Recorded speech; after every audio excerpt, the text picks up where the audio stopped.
Yeah, we have started now. Hi, everyone. Hi. They're saying hi to you. That's Sheena. Thanks, Sheena, for coming again live My with me. pleasure.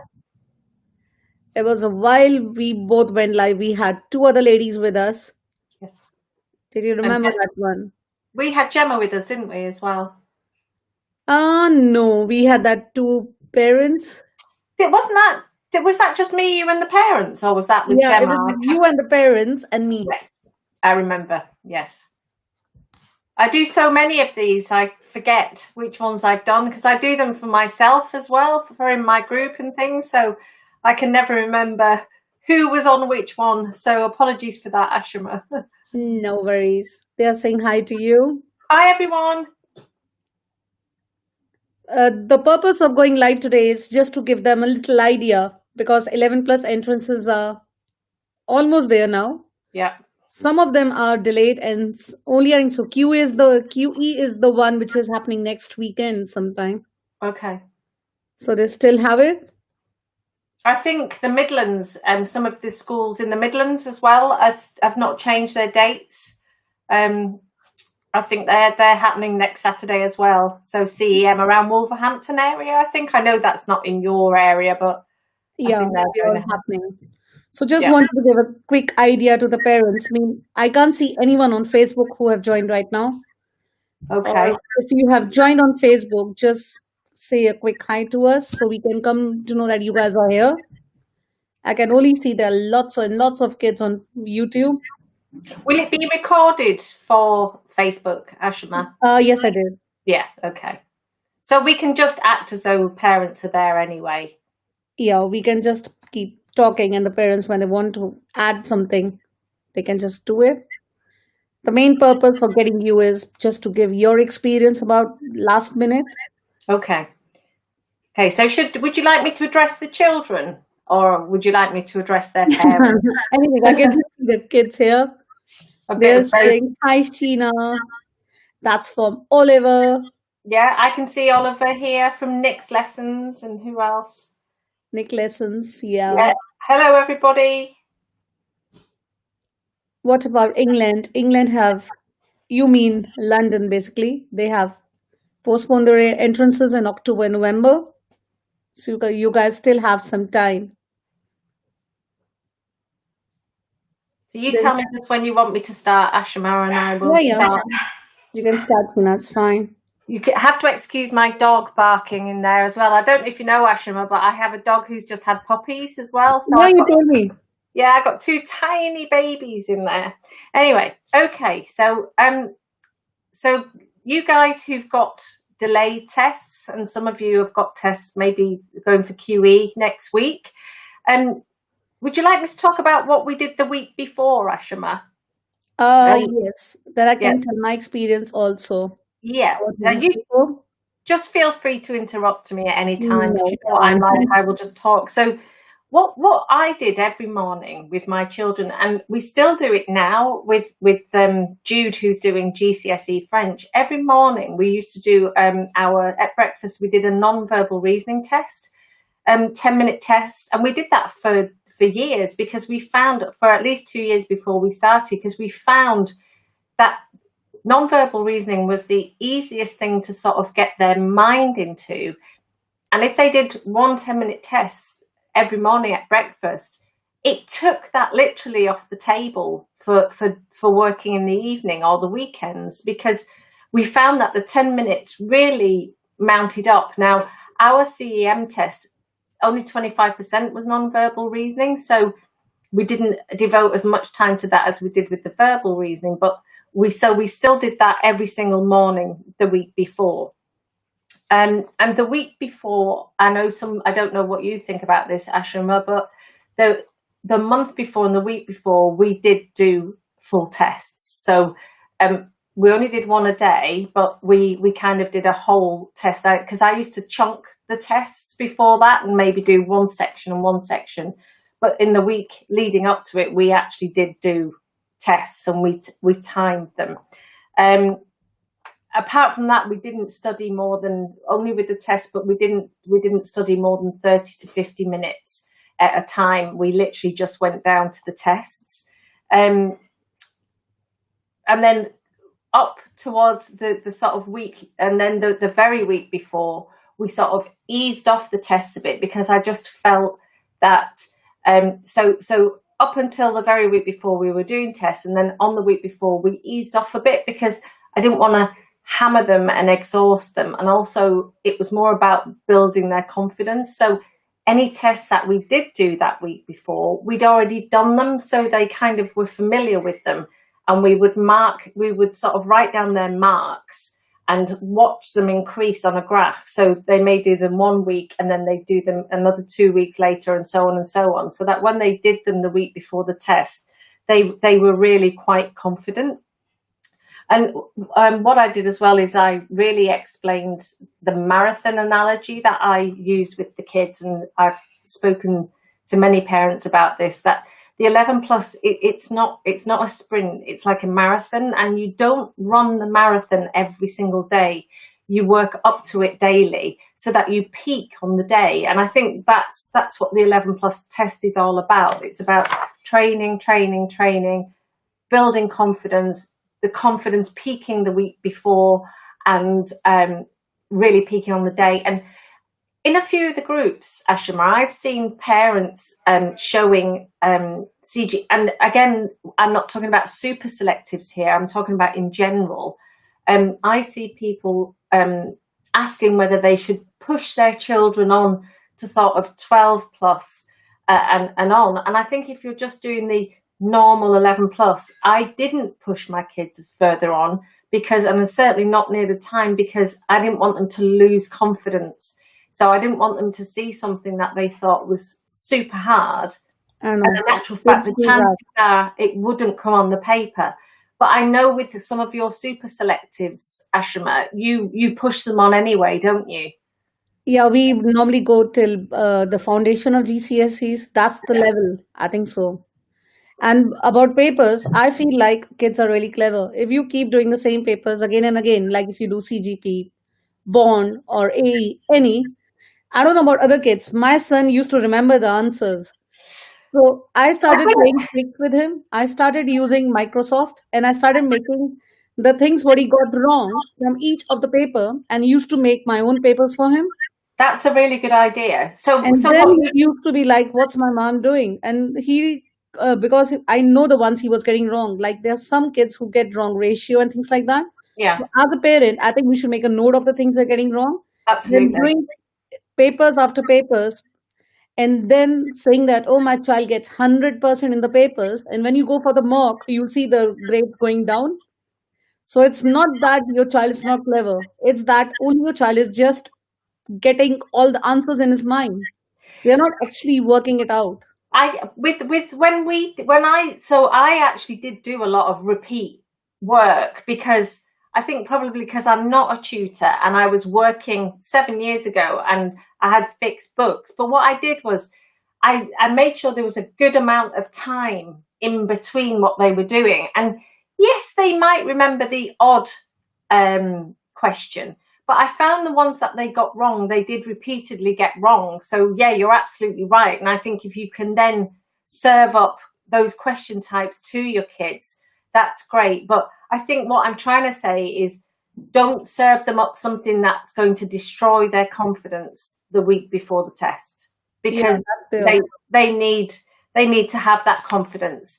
And the other thing, I did a talk with Gemma actually about this a few days ago, and Gemma brought something up that I felt is really important to say to the kids, and probably not something that I did either. There's no such word as fail. So you don't fail the 11 plus. You just don't attain a place in the school that you want. If you see the results, it never say fail. It says selective or it's non-selective. They don't even say non-selective. Yeah. They say that you are you can look for other schools in the area. Yeah. I don't know what Kent use. Kent use you're not selective for Kent grammar schools, but you're selective for non-ish some other school they have. That's little level down from the grammar school. I think the important thing is to try and just avoid that word fail. And I I probably didn't. I'll be totally honest. I probably was guilty of using it, but I think it's really, really, really important. And I will sort of, I'll come to what I did with my children the night before, and I guess you can share what you did as well, Ashima. And I'm just referring to my notes here. So I explained that it was a marathon, not a sprint. And I know I've seen you say this as well, Ashima, that as a parent, we must try and not get too nervous, because our nerves will definitely rub off on the children. If the children see that we're really nervous, then their confidence goes, and they feel nervous as well. Did you read And the one of the post one of the parents had posted in our group saying that I got the date for QE. I'm getting yeah, so nervous. yes, I saw And I that. was like, I just wrote to him. I said, don't get nervous, because if you get nervous, seeing that, oh, your test date has come, the kid will get double nervous Yeah, seeing the parents getting nervous. yeah, I have a girl I in did my see tuition. that in your group. Yeah, Yeah, there's one girl in my tuition. She's really, really good. I mean, if I do something with her, she used to get really good marks in the group. And whenever I go for the mock, she used to get less marks. I asked her, I said, what's happening? Why are you getting so less marks in the mock? And she told me, I'm scared to get less marks, and my mother shouting at me. oh, So the kids have that in their mind. Mean only for the mock, if they have that in their mind, they must be yeah, having the same thing for the real test. So yeah. I I think think the parents should be as cool as possible, yes, and I don't take agree. mocks. Mock should only be taken as a way of improving. They Yeah. shouldn't be taken in a way of like, if my child don't pass mock, my child won't pass the real one. I Oh, have so my many parents messaging me this. It's not Oh, true. Ashima, I think I've said this so many times. Josie, my daughter, she absolutely bombed her first mock. So she sat the test in September, and her first mock, she did it quite late. I think it was either May or June. So I didn't do them at Easter, and she completely bombed it. And rather than panicking, we addressed where she'd gone wrong, the fact that she'd not finished a lot of questions and stupidly left a lot of questions blank. And then we addressed it. And the second mock she did, she was much better. And the third mock was even better. But Jude, my son, he never got stellar marks in any of his mocks. So parents, don't worry if you've not done so well in the mocks. It's more important that they peak on that day. Oh yeah, And just take out the points they are lacking behind. If it's time management or it's any of the areas they're struggling on. Mock is another way of telling them about the real test. Basically, absolutely, I say in my tuition, mock is only for you guys to see your time management if you're struggling in time. First and second thing is mock is only to tell you the areas you are not getting full marks on, so we can work on that area in our tuition. sure. And also, I think mocks are so important for them to understand the emotions they will feel. You know, the toilet breaks, other children, and the way they behave in the room. But the other thing, talking about nerves and parents, I with my children, I totally believed that they could pass, and I think with the right tuition, and the right mindset, I said to them, there's no magic, that I believe with the right tuition, mindset, and parents backing them, that any child can pass. And I truly believe that, and I believe it now as well. And I made sure that my children understood that you can actually achieve anything with mindset. And if you have a fixed mindset, so if you tell yourself you can't do it, then you fix yourself in that mindset. Whereas if you believe you can, You and will it's be like, able you to know, do it, and put in yeah. the work, then you can pass. And I Um, think so one thing, I mean, I have always said in my tuition to my parents, don't compare your child with your friend's child. yeah, If your friend child has done really good in the mock and you say, I also have parents saying me this, my friend child got 90% in the mock and my child only got 70. Where are we lagging behind? I said, if you look at your five fingers, all your fingers are different. yeah, There's the same thing, all the kids are different. yeah, One child would do better one time, the other won't do better. yeah, So stop comparing your child. It feels like I get messages now as the entrances are coming. I get messages 11, 12 in the night of the parents telling me, oh, we are confused. What's Like, happening? My child is forgot everything what we did in the tuition. It's two because I have 2 weeks break now. In this 2 weeks break, I have all the tense parents coming along and telling me, "Oh, we are so tense. Give us a trick. What should we do?" I said, "Relax. yeah, Enjoy relax. the 2 weeks before we come back again." And the other thing I say to parents as well, Ashima, is there's so much advice out there. And I say at the end of the day, as a parent, read, listen to all the advice. But as a parent, you know your child best. So you choose to take on board what you feel will work for your child. So what I advise, don't feel that that is set in stone. It's just what I did, and it's up to you to maybe take a little piece of my experience and tweak it towards your child. Do you want me to go on to the day and the night before, Ashima? Because I've Yeah, kind of yeah. got I'm like the just week before. looking. I can't see the messages on Facebook. I'm just trying looking on my phone if anybody's writing any messages. Okay. No, they're just watching us. It's just Okay. that people are watching. That's fine. And please do interrupt me, Ashima, if I'm talking too much. Yeah, yeah, Um, sure.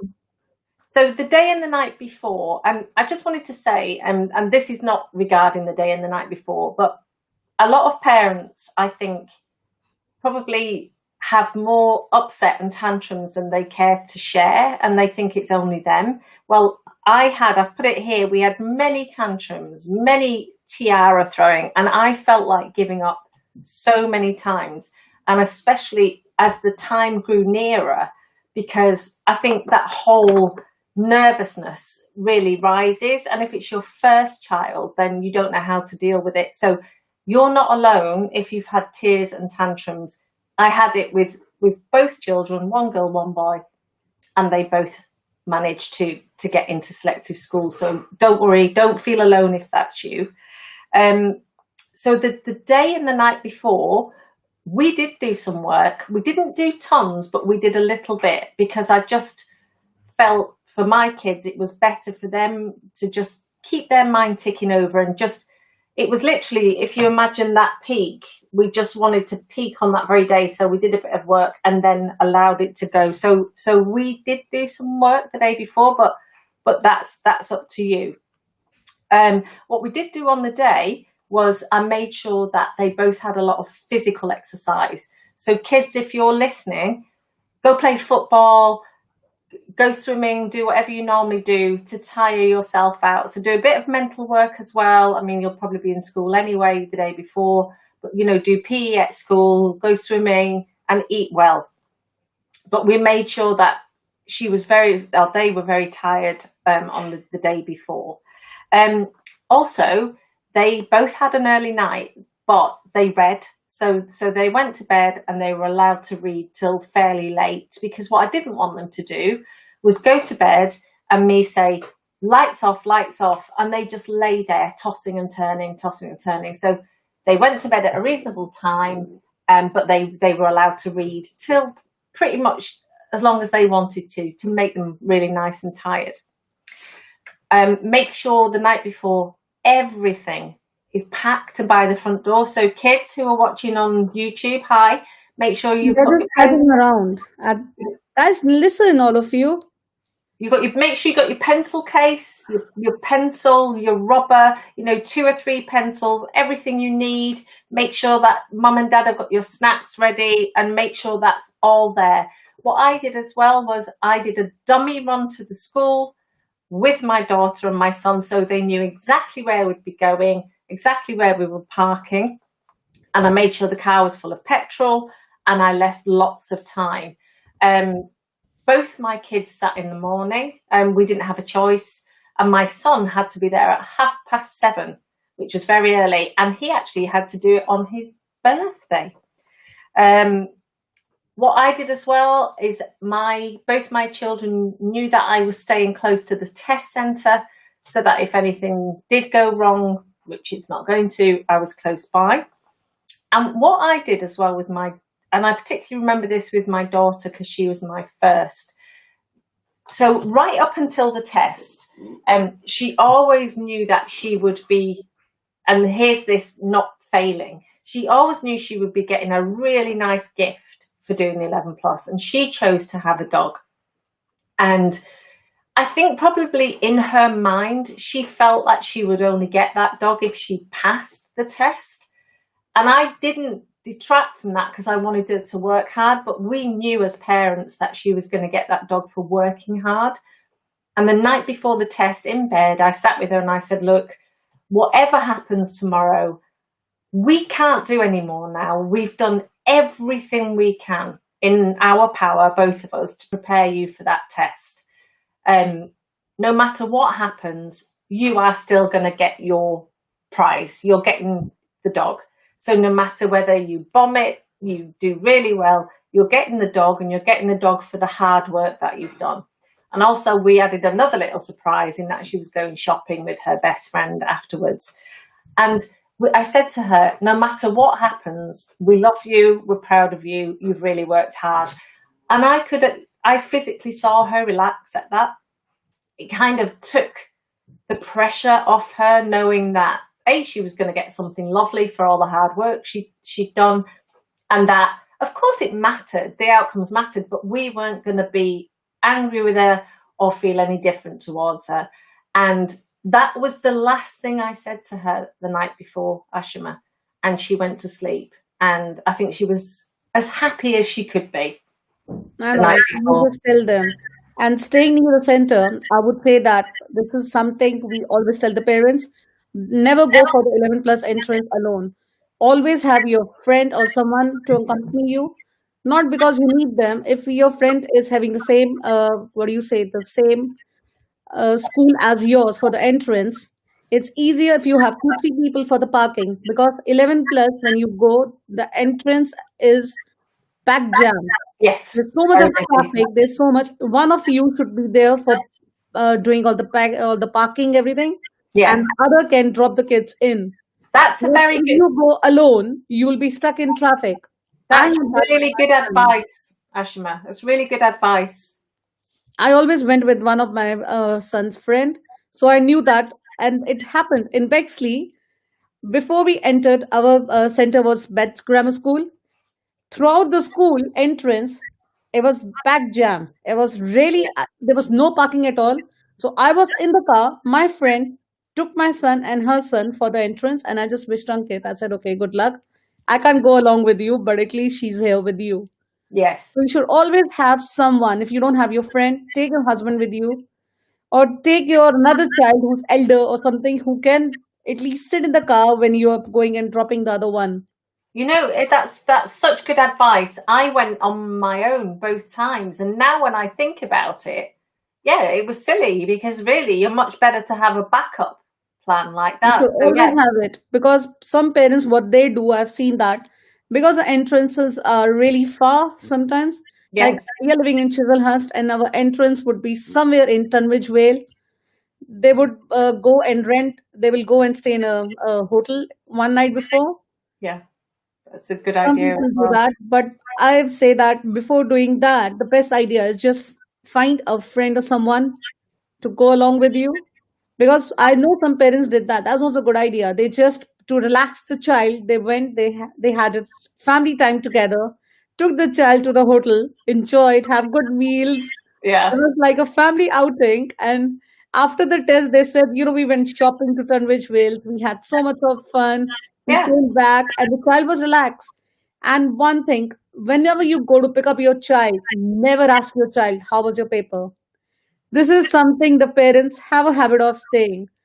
Whatever is done, if your child is telling you something, oh, it's done. Let's leave it. Let's not I talk just, about it. with both of mine, I just said, how was it?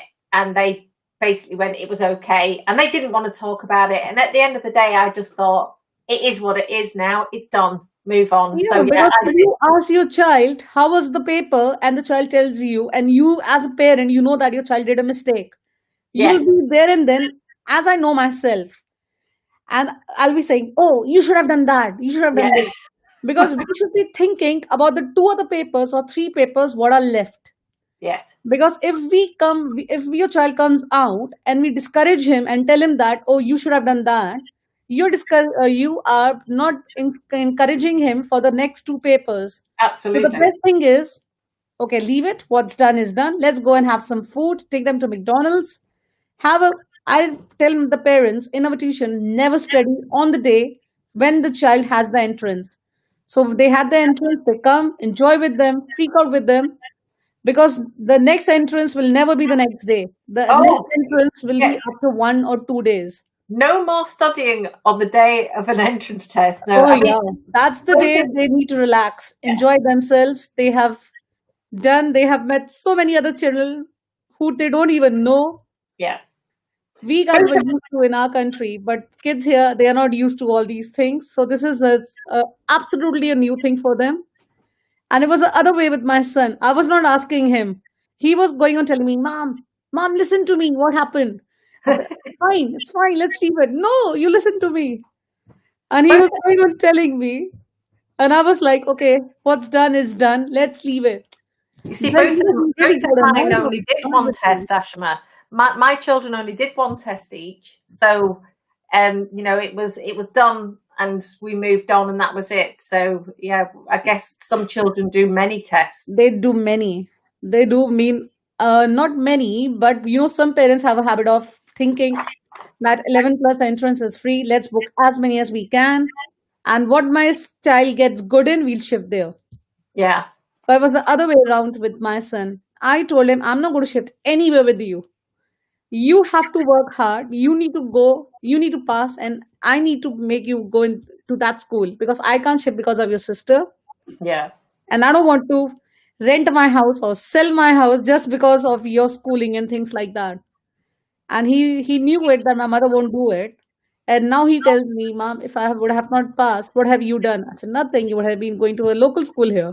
yeah. So on the day, I'll talk about on the day. So on the day, we had a very good breakfast. Um, Josie would have chosen a big bowl of Cocoa Pops as her breakfast, but she had that and something else to make sure she didn't get hungry. She had plenty of snacks with her. I know some schools won't let you take snacks in, but obviously make sure. And also make sure your child has got something warm that they can take off and put on easily, because you don't know whether the sun's going to be shining or whether it's going to be cold, because with the exams being pushed back, it might be really chilly. So make sure they've got a hoodie and leave lots and lots of time. And like Ashima says, take a friend. What I did to my kids as well, because I'm a very visual learner, with the nerves and the anxiety on the day, I said to them, imagine that you've got a monkey and that your nerves, your anxiety is a monkey. On the day when you get in there, put the monkey in the box and put the lid on it so that monkey can't come out. Because my daughter was only, she was really young. She was late July, so she's at it very young. And we forget, I think, how young these children are. So giving them visualization things like having a cheeky, nervous monkey that you can lock away really helped. What I did say to the kids was, once you're in that exam hall, don't let anything distract you. So if there's roadworks outside, ignore it. If a child cries, ignore it. If a child is sick, sadly ignore it. Let the invigilators deal with it. You keep your head down. You keep going. So kids, this is really important for you now. So make sure you read and listen to everything that's being said to you, okay? In one of my mocks, my son completely missed out a section. Don't turn the page. Don't turn 2 pages. Make sure you're only turning 1 page, because it's very easy to miss things. If you have to write your own name and date of birth, make sure you get that correct when you write that down. Remember, you're doing 2 papers mostly, so keep a laser focus on both papers. Don't do 1 paper and then just think you can relax on the second one. And also, if you feel the first paper doesn't go so well for you, don't worry. The second paper might be brilliant and you can So do you still, have a break? In Kent and Bexley, we normally have a 5-10 minutes break for the next one. yeah. They have a break. In the break in Kent, what all my students and my son told me, you get snacks for Kent and Bexley. They give you some snacks, biscuits, and things like biscuits to eat and things like that. Hmm. I think that was the same in our area as well. They Yeah, so provided you have this. one paper that's normally 50 minutes, then you have a break, and that's the time in the break. I always say that if you don't want to go to the toilet also because you're too nervous, still try it. Oh yeah, just go and try and pretend, even if you can't. So yeah, 2 papers. Don't worry if the first paper doesn't go as well as you like. Just work really hard on the second paper. Mark your answers correctly. The amount of time, even right up until the day I would see my kids, not make a good enough horizontal mark. Only one mark, one line. If you need to make a correction, rub it out. Don't cross it out, okay? I mean, I know Ashima will have told you this anyway, kids, but I'm just reiterating to let you know what I told mine. Again, I know Ashima will have told you this. Don't do any workings on your answer paper. The only thing you put on the answer paper is a horizontal line. Workings on the question paper. Make sure you read the questions as carefully as you can in the time that's given, because remember, the 11 plus is almost like trying to catch you out. Part of the test is to test your reading, especially in comprehension. Time is so tight. Don't panic and linger over one question. So if you start a new section, whether it's maths or English, and you don't know the answers for the first 2 or 3, don't panic. Mark it on your question paper. Count.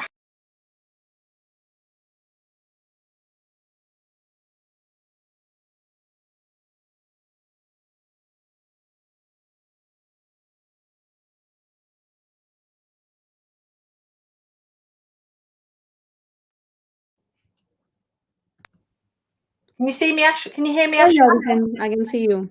Okay, so what I'm saying is, don't panic if you don't know the answers. Mark the questions you've missed on your question sheet, count down the answers and move on. So if you miss out the first 3, move on to 4. Don't get out of sync. Finish the end, because it's better to answer 6 questions correctly than to waste all your time trying to answer 1, okay? So don't linger over questions, and don't panic if you think, oh, I don't know it. Keep calm, move on. Go back, answer it when you finish. But remember, with CEM and GL, once you've finished a section, you can't go back. Okay, so you've got to remember, and I know Ashima will have told you all about this. The other thing that I reminded my children of the night before was a thing called sanity check. And when I say sanity check, I mean, look at the answer. When you've got 4 answers, especially in maths, 2 of them might be so wrong, or one of them might be so wrong that it could never be that answer. So have a look at them and try and eliminate the one that you know is really wrong. And then if you've got 4 answers, you're giving yourself a 25% chance each time you eliminate of getting that answer correct. So always sanity check. So make sure that you're eliminating the answer that you know is completely wrong first. Okay? Same with words. So eliminate if you've got odd ones out, synonyms and antonyms. If you don't know the answer immediately, eliminate the ones that you know are wrong, or the ones that you think are most likely to be wrong. Okay? Because that, again, you're upping your percentage chance of getting the answer right if you eliminate what you know is wrong. And I would say that if they don't know anything, the best thing is just to do a guesswork. Yes. Because you have a multiple sheet is better than getting 1 mark with guesswork than getting nothing. Oh, never leave anything blank. Never leave anything. This is, I keep saying, everyone. I told my son, I Never. keep telling in my tuition, don't leave anything. And in comprehension, the best thing is, if you think that the time is really less and you're getting really, really nervous, I have seen the first question, first 5 are from the first 2 paragraphs. Yeah. So if you don't have time to read the comprehension, you're too nervous, just leave that lines. Like first 5 will be from the first 2 paragraphs. Yeah. Read the first 2 paragraphs and keep doing it. That's a good idea. Yeah. Some kids have a habit of doing that. And the same thing as you told me about synonyms and antonyms. We normally do that because when they ask you in CEM, they ask you meaning of a word. If you don't know the meaning of the word, there'll be some meanings you would be knowing the meanings of that words. Yes. So just keep crossing the ones you know, and you know this word cannot mean that one. Yeah. In this way, you'll be left with two. Yeah, I And call then that it'll be easy to do it. elimination. So Yeah, eliminate elimination the is very words that important. so you've got 4 words, take 1 out, take 2 out, then you can make an educated guess between 2. So yeah, never leave any questions out. And you can do that with short maths as well, because it's often quite easy to see which answer it's not going to be. So And there's one thing I feel like I just want to say the parents is about the multiple answer sheets, because some kids are so used to multiple answer sheets of guessing the answers, they get everything right in the multiple answer sheets, 50 out of 50. I feel like if not towards the end, at least when they have a month or 2 months left, parents should try doing it without giving the multiple sheet to a child. yeah, Because the child should at least work out the answers, then guessing them out. that's a very good idea. That's a good tip too. Because I feel like, in my tuition, the girls, especially girls, what they do, they just keep writing 50 out of 50. And when I tell them to explain me something, they won't even know from where they got it. Yeah. And then I tell them, Explain me this, Ashima, just guess." Ah. And I'm like, oh my God, that's scary, because, if they're guessing so much, so you won't be getting, you won't get something, what do you say, something really easy that you guys can do a guesswork. So you Yes, have to work it out. You can't just do guesswork for every single thing. that's a good point.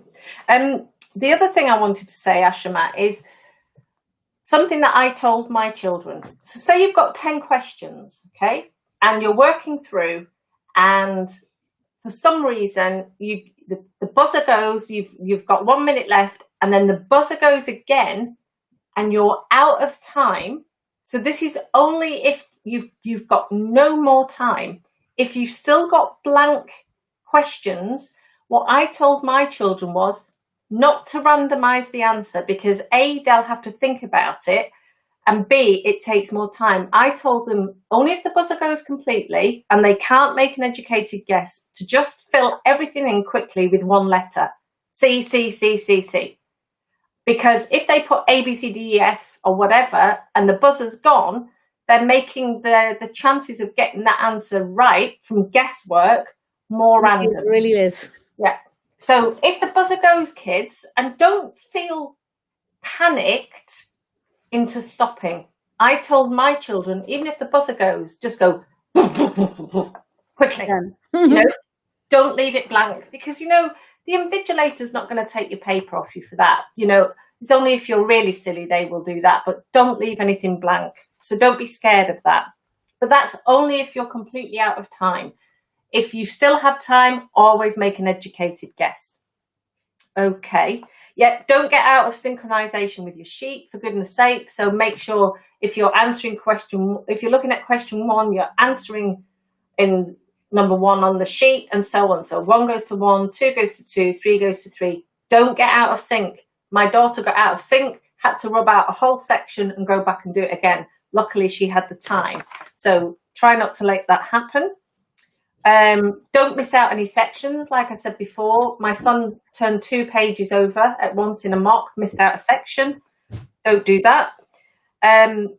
Remember, if you're really good at non-verbal reasoning and maths, you can work those through on the day, but your vocab needs to be really good, because sometimes if you don't know a word, you just can't pluck that out of the air on the day. So make sure you've done lots of reading and vocab.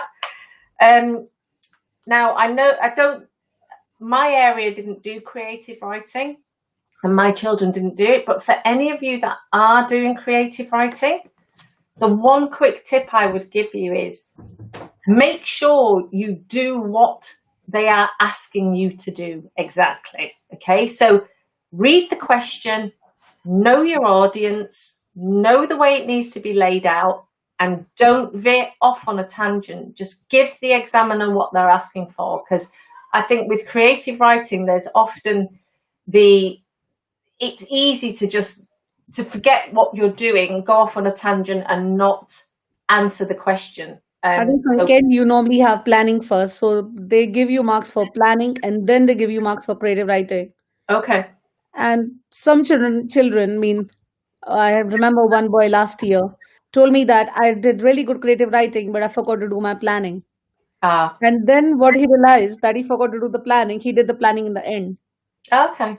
And I was like, I don't know, will they give you marks or not? Because planning is always in the beginning, it's never Yes. towards the end. And we are lucky that in Kent, your creative writing is never marked. Is that only used if there's an issue or a tie? Is it? What do they actually No, use that they for? normally do the if there is an appeal, because Ah, in an Kent, appeal. you need to pass each and every subject, and also the total should be more. So, like if they do 327, something like that, so you need to get 160 in all the subjects: maths, English, verbal, not verbal. Okay. And if a child misses marks for 2, 3 marks or something, then the head teacher has the right to appeal. Ah, okay. And when the head teacher appeals, then they go through the pattern of looking at your creative writing Ah, okay. It makes in the sense. appeal. Without the appeal, they don't even look at it. Okay. Okay. Still good practice though for kids to do Still, creative yeah, it's writing. still good.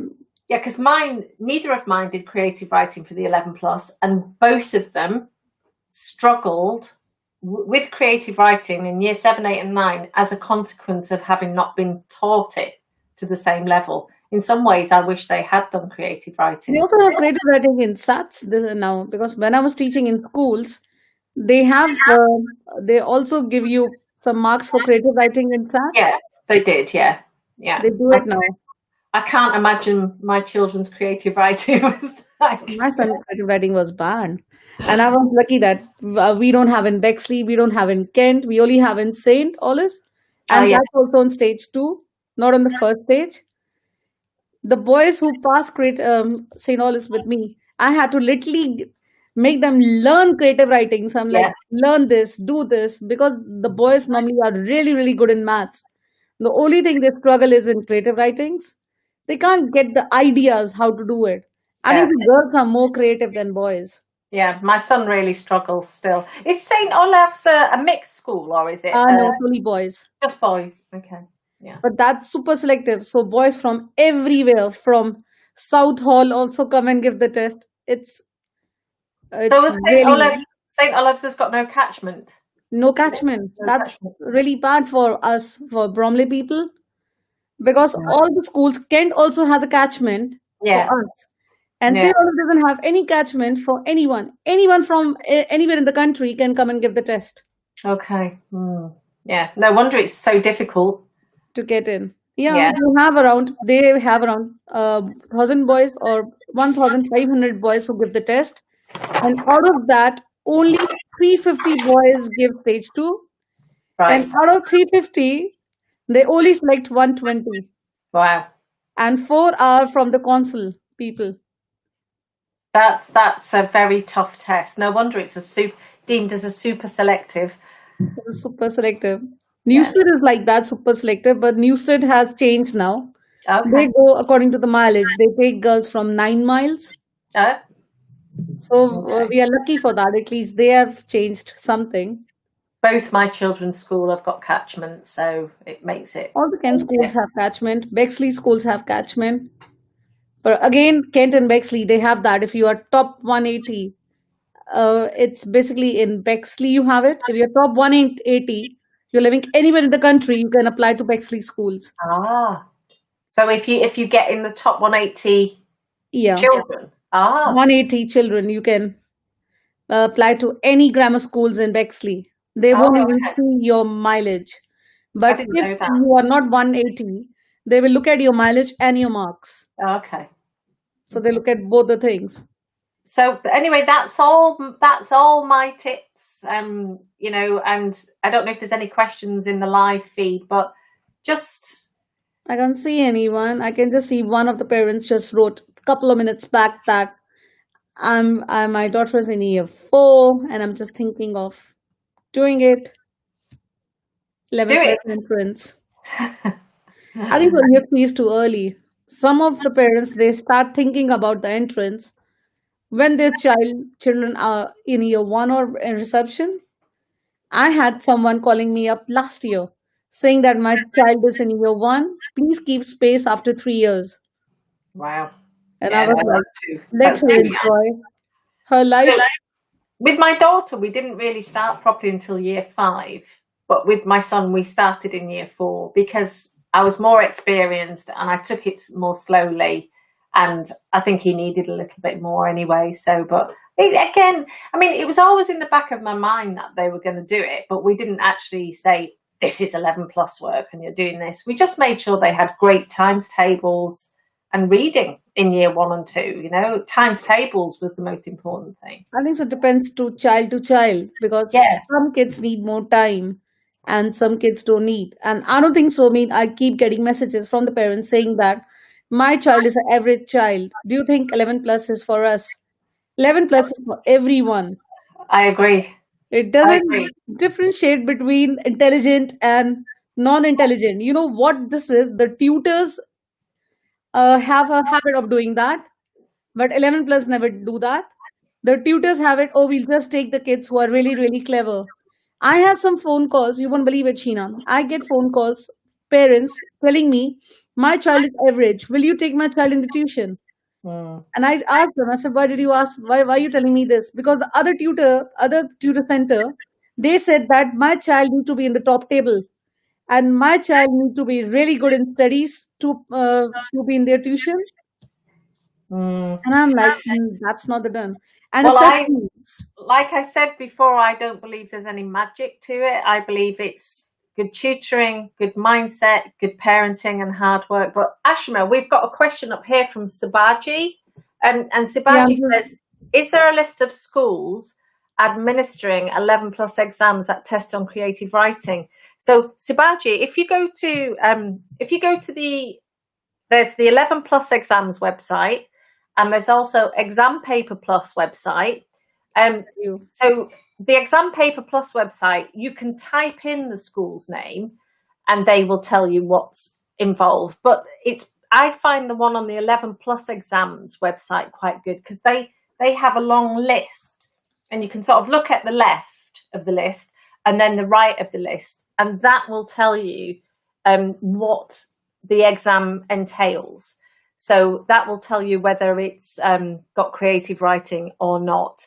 If it's a private school, then you'll have to check each private school individually. I think so. And All the then, private schools do have creative writing. I've never yeah, seen any private school who don't have it.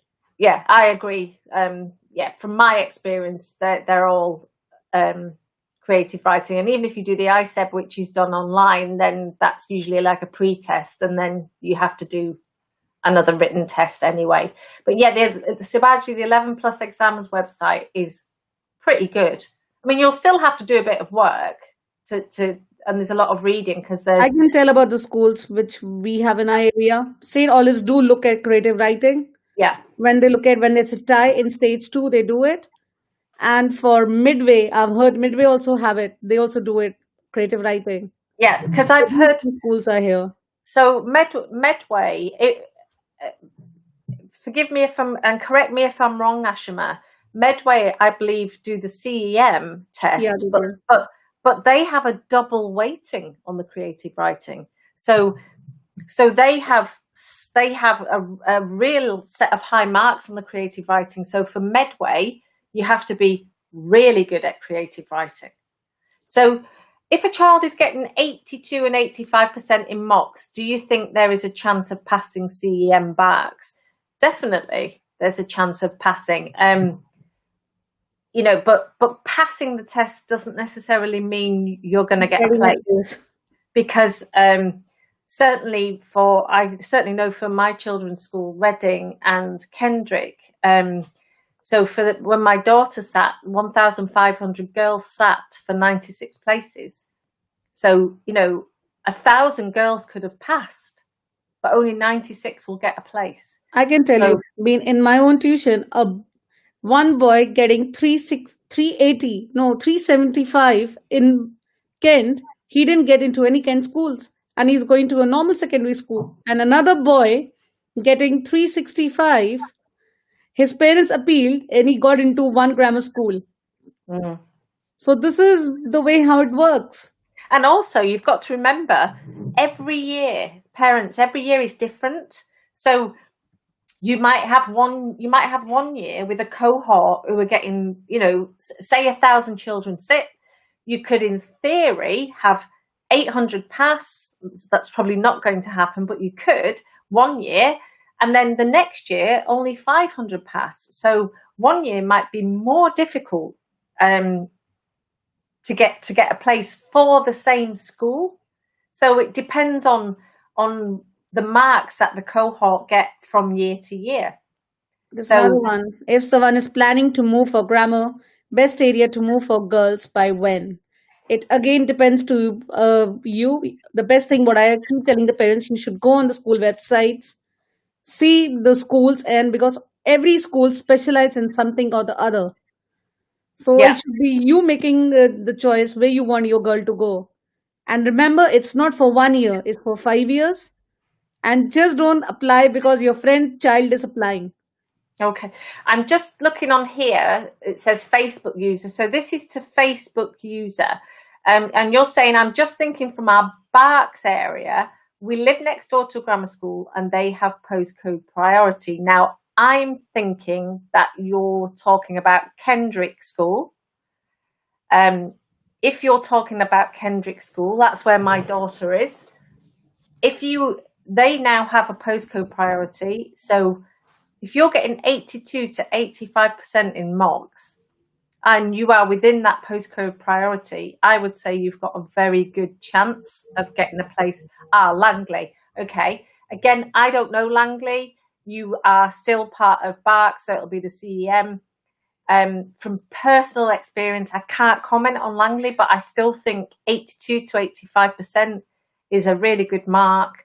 And if Langley is like Kendrick, so they give priority to the kids within a mile, and then the rest, get the second priority, I think you're on track. I think you're doing really I well. think so. Again, it depends to school because some schools like Newstead have it. Newstead goes with with the mileage, plus it goes with the marks. Like Yeah. some girl getting higher marks staying far away would get the priority than the girl staying nearby. Okay. So So that's it the depends that, to school. That's so the thing that's about grammar schools. that's the opposite for the Berkshire school. So Kendrick, my daughter's school, and it obviously Langley now. So Kendrick are now prioritising girls that live closer because they want more children from Reading to get the opportunity to go to the grammar school. So they have what's Yeah, called a we tier should have one all these things. and a tier two. So that's certainly what's happening with Kendrick. And for Langley, it must be the same. And I'd say, yeah, keep going. You're looking pretty good. And somebody's saying, what is portion GL? I mean, how much is the percentage for GL? Sujana, I'm not quite sure what you mean there. Do you mean the way the marks are split? So you're talking, so usually for GL, and it's like CEM, but I'm saying usually, double check, you would have 50% on the verbal reasoning. So that would include your English and your verbal. So your close, your comprehension, and your verbal reasoning would be 50% of the marks. And maths and non-verbal reasoning can either be 25 and 25 or 30% and 20, and quite often 30% for the maths. But that can differ. It's like Yeah, some people. it's like in Kent is different. In Kent, Yeah. you need to get equal marks for all of them. Like if you Okay. get 160 in maths, you need to get 160 in verbal, 160 in non-verbal. And if you miss any one of them, you are not considered super selective. And is that all GL, Ashima? All GL, yeah. All Kent is GL. GL. So there you go. So the marks that I just quoted were Yeah, for must be. GL for Buckinghamshire. So It was again, better they to check on each area because each area has absolutely, their different way of doing it. yeah, Because Kent is, I think so, is the hardest one, I think so, to pass. Because if a yeah. child pass three also and not even pass one, they would tell him not he's not super selective. Is that the Mm. whole of Kent, Ashima? Yeah, all of Kent. And if you Yeah. pass, In the total also, if you get 337, there are some kids who get total 337, but Hmm. they don't pass one of the maths. Okay. Like in maths, they get around, like if someone gets really high in non-verbal and miss out in maths, and you still get super, you don't get super selective, that's the time they appeal. So The Kent, appeals do go through. for Kent, then you have to be a really good all-rounder. All rounder. Yeah. All-rounder for Kent. All the things. Yeah. Somebody has just asked about the CAF. So with the CAF, because it's terrible, you don't know what you're doing this year. Make sure the school that you put the schools in order that you want your child to go to, and that you know you pass the criteria for. So don't put number one choice of a school that you're not in catchment for, or that you were never going to get a place in. Make sure you fit the criteria, but when you fit the criteria, put that school down first. Yes, Ashima? I think so, yeah. Because some parents would be doing now, it'll be a tough job for the consuls now. Because parents would be putting all the schools' names and always try putting one plan B, because you don't know if your child doesn't pass any of the grammar schools, God forbid. You should at least have some comprehensive school in your list. Because as I know, Bromley Council, what they do is if you don't put any non-grammar school, they will give you one comprehensive school which is not doing so well and has spaces.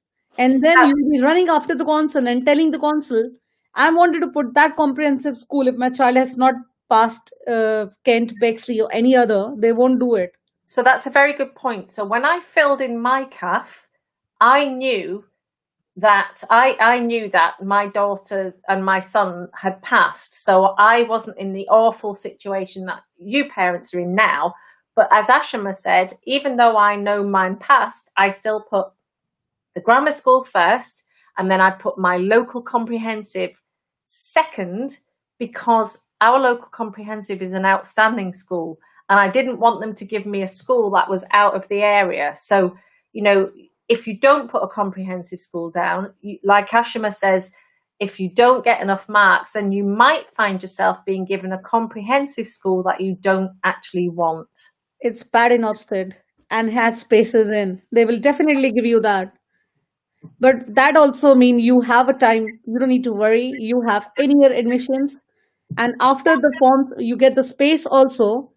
I would say that except the school, what you're getting, don't get panic. What parents normally have a habit when they get a school, they say, oh, we didn't get that grammar school. In grammar schools also, if you don't get your choice one and you got your choice two, just accept it.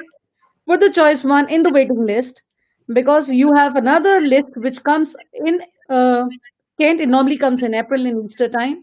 Mm-hmm. In Bromley, it comes in May, because as we know that some children just give the entrances for the sake to see where they stand, like private school kids.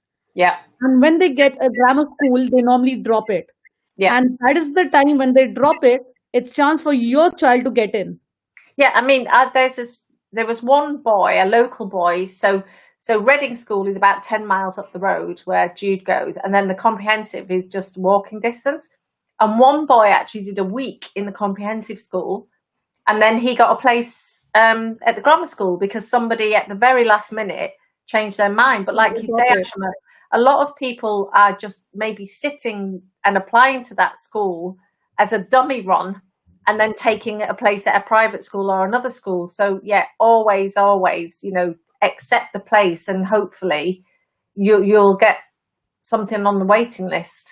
Yeah, waiting list to go. They still go till September. I had a boy who got St. Olive's after starting Bet's grammar. He did Bet's grammar for a week, and then he got that. So Yeah, it does exactly. happen. Somebody's saying we're in Hertfordshire. We have some schools. Are they not grammar schools? Yeah, you do have some grammar schools in Herts. It's not my neck of the woods, but I know you do have some. If you go to that website that I said, 11 Plus Exams, or Exam Paper Plus, they have really good information about the schools. But always check the small print with the actual school website, because sometimes third-party websites are not updated. So always, parents, don't listen to me, don't listen to anybody. Go check it, eyeball the website, see it with your own eyes. What time we have to choose is till the 31st of October. You still have time. Yeah, I just don't. Not many schools will have the marks back, will they? By CAF time. I mean, I feel really sorry for the parents that are just I know having. it's really a tough competition. It's Yeah, double work for the consul. I yeah, feel pity about the consul. yeah. What It would they is. do? Everybody's struggling. Yeah. Because all the parents would be putting grammar schools. There will be so many grammar schools will be filled up in this form, and only comprehensive schools would be the one will be struggling. Yeah. And then afterwards, the parents would be thinking, "Oh, why did I not put that school when the results come?" So the best Somebody's thing is try putting them. somebody's saying, around when will we have to choose the school through the council site, roughly? So you'll choose your school on your CAF, and then you will be given an offer in March, assuming offer days are the same. Second March. So you have to choose the school on your CAF. It's a CAF. It's called a Common Application Form, and your primary school should help you with that. You should know. You should have an email. You should have had some sort of information, and that CAF generally has to be in by October the 31st. Some councils have extended and some haven't. That's bad. The one who haven't. But I think for some consuls, what they are doing is they are letting you change one school option. So they're letting you, if like you forgot to write one of the grammar schools your child has passed, you still have an option of doing it, but Bromley doesn't have it. Mm. I would Somebody's look at asking the about Bromley website. Somebody's asking about the Sutton test. What is the pass mark if a child gets 80 to 85%? Sutton is not my area of So expertise. I'm sorry. I know that they sit the SET tests. they have their own entrances. I know that in what my kids have given, they just say that the first one is they have maths and English. That's multiple choice, and stage 2 is standard choice. And they have their own papers. And in stage 2, you have creative writing. Yep. And last year, they had creative writing about writing a letter to the consul, things like that. So they have alternate. One week, a year, they have creative writing, like writing a letter. Another year, they have to write creative writing. But, if your Facebook user talking about Sutton, if you are referring to 80 and 85% in mocks that your child is doing now, and they are for the Sutton tests, you're doing well. So just keep going. I mean, nobody can tell you whether you're going to pass, but that's good. And somebody's saying, Projecta is saying, if we live in one borough, can we put down the names of comprehensive schools from another borough? You will not be in catchment, so you are wasting a choice. So certainly with comprehensive school, again, there may be exceptions to the rule, but you need to look at the catchment criteria, and the chances are there will be quite strict catchment. It's the same way like you're applying for primary schools. If you're living in one area, you can't apply to another primary school in living in another area. This is why we have such expensive housing in the UK, in that people buy houses near schools because of the catchment, because they want to go to those specific schools. This pushes the house price up, and people want to live in catchment for these schools. So I would say no, do not put an out of borough comprehensive school. Somebody's saying, explain your experience with Bucks School. My daughter is in year 4. How soon we have to be in catchment? So Jana, I don't know. You'd have to check on the Buckinghamshire website, and they there have will very, very strict now, because parents were doing that. So you have to make sure. I don't know about your side, but in Bromley, what they have started now, they want you to give 6 months consultex before applying to any of the schools in our bureau, because that parents sounds about used to do right. that. So Jana, don't apologise. You're not asking too many questions. It's absolutely cool. That's what we're here for. When are the results coming? Nobody knows. But again, Facebook user, check. the last date you can change residence will change from borough to borough. So every borough will be different potentially. And when you're sitting lots of tests, you need to really make a decision and be serious about the test that you're going for and make sure you're in that area. And don't do that. I keep saying that, like I'm living in Chiselhurst and I give the test for Essex. That doesn't make sense because my son getting Essex schools chances would be 10%. Yeah. So I won't do that. I will be thinking always think about the school your child loves. And the best thing is you have so much of open evenings coming now. Mm-hmm. I think so. They have the virtual open evenings now. They don't have like you go there and you see it. But still, you can still book the virtual ones. They normally come in June, July. And some also have in October. They used to have in October before Yes. all these forms have been filled up. I don't know about this year. Will they have it or not? But And, last year, they did have it. I would say do your research early. Go for pick one of the schools that you want. If you can move to the area and then just really work towards that school. Like Ashima says, don't dilute your chances. If you've got such a small percentage chance of getting into that school, go for the one that works best for you, your children. As somebody's saying, I want to move to catchment of comprehensive school as a safety net. Is that something wise? Yes, but what you don't want to do is move into that catchment area for the comprehensive school, and then you're moving away from the catchment from the grammar. So the grammar schools that you want, make sure that the comprehensive school and the grammar schools that you're going for are in the same catchment. So I think so. Some parents, that's the area where parents normally now they move in Orpington because Orpington have really good comprehensive schools and an easy way to travel from Orpington to Kent schools also by train, like everybody does now. The yeah, trains are really full with all the kids from Orpington. So I think so. There must be some areas in other also. Just try looking at all the areas where it's easy to transport. there's a question for you there, Ashima. Can we change residence? That one. Can we change residence by the deadline for Kent if we pass Kent? Again, as Sheena said, you need to look at the council because they are getting really, really strict. And especially the Kent council because Kent has the maximum of grammar schools in the country. Yeah. So you have to be really careful about Kent. How many does it have, Ashima? Is it about 35? Lots. I don't know. Yeah, I think so. They have a 30? lot. Yeah, quite a few. So, but anyway, Ashima, I'm going to have to go because I've got another call at 9:15, at 7:15. So I'm going to have to say my goodbyes to everybody. Yeah, I'll just answer one or two of the questions and I will also leave after you go. Is there any more questions, guys, before I go? I'm just looking. No, the last one was the Kent one. And I just want to say, Ashima, thank you so much for inviting me here again today to meet your lovely parents. It's enjoyable as always. It was really nice. You have so much of information. Oh, I don't. You know. Not about places like Kent. I don't, Ashima. I have to be very careful. I always say to people, put your own eyeballs on the school Yeah, website. because we are not experts.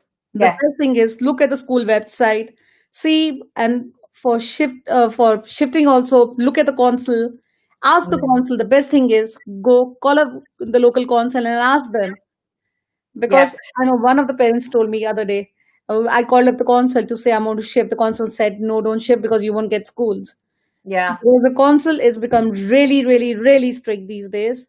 And the council will not let you shift. If you call up the council and tell them, I want to shift, never say that. Always No. ask your younger child Yeah. and say that, I have a younger child and I'm trying to move here. What are my chances?